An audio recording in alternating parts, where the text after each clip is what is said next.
আপনারা দেখছেন NN news 24। আজ দক্ষিণ দমদম পৌরসভার 8 নম্বর ওয়ার্ডের অন্তর্গত ক্লাইভ হাউসে সকাল থেকে যোগাসনের আয়োজন করা হয়। ওয়ার্ডের বিভিন্ন বয়সের মানুষ এতে অংশগ্রহণ করে। কলকাতা থেকে নির্জন নন্দের রিপোর্ট, এনএন নিউজ 24। আমি কমলানগরে থাকি। আমি একজন যোগা এক্সপার্ট উইথ ফিজিওথেরাপি। আচ্ছা, ক্লকওয়াইজ অ্যান্টি ক্লকওয়াইজ। ক্লকওয়াইজ যাদের সমস্যা আছে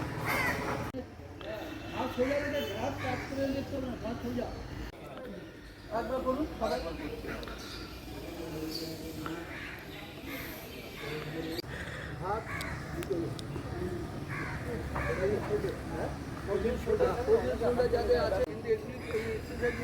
এগুলো না হলে ইনস্ট্রুমেন্টের কাজ হবে না, আবার একটা আসন হবে। সব ঠিক আছে? অর্ধ চন্দ্র আসুন, চলে আসুন।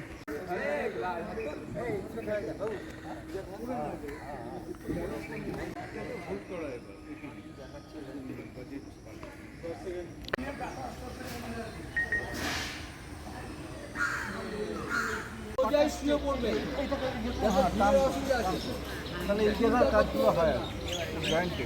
আপনার পাটা স্টেট এরকম ওই যে ওইটা দেখুন, ওইটা আমার আর সামনে দিয়ে না এরকম না এমনি লাগার বাগা আছে না। কুমার নন্দী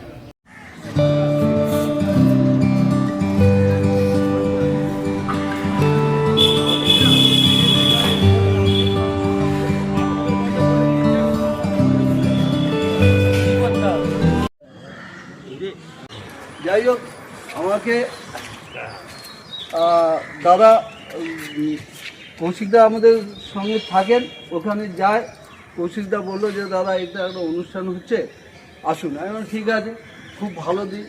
হ্যাঁ, সেই জন্যে আসা, এসে ভালোই লাগলো। এত ইয়াং ছেলে আছে, সবাই জানে যোগা এমন কিছু, সবাই যে নতুন কিছু নয় যে আলাদা কিছু বলতে হবে, বলার কিছু নেই।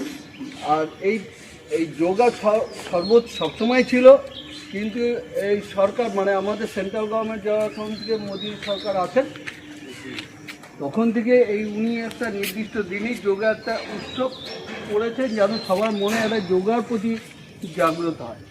আমি বলবো যে শুধু যে 21শে জুন নয়, প্রত্যেকটা দিনই আমাদের যোগা ডে করা উচিত, কমপক্ষে 8 ঘন্টা, কমপক্ষে। তাহলেই